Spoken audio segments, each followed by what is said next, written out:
కార్తీక మాసంలో వచ్చేటటువంటి శుక్లపక్షంలో వచ్చేటటువంటి ఏకాదశి నాడు క్షీరసాగరంలోంచి లేచి ద్వాదశి తిథి నాటికి బృందావనంలోకి వచ్చాడు. ఒకనాడు మాట ఇచ్చాడు కనుక బృందకి ఆయన తులసి బృందావనంలోకి వస్తాడు.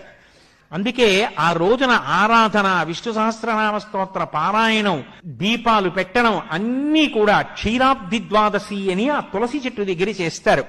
ఆ ఋతువులో తులసితో పాటుగా విశేషమైన అనుగ్రహాన్ని పరదేవతా స్వరూపంగా వర్షిస్తోంది కాబట్టి తులసి కోటలో ఉసిరి కొమ్మని కూడా గుచ్చి రెండిటి గాలిని పీలుస్తూ రెండిటికి కలిపి పూజ చేస్తారు.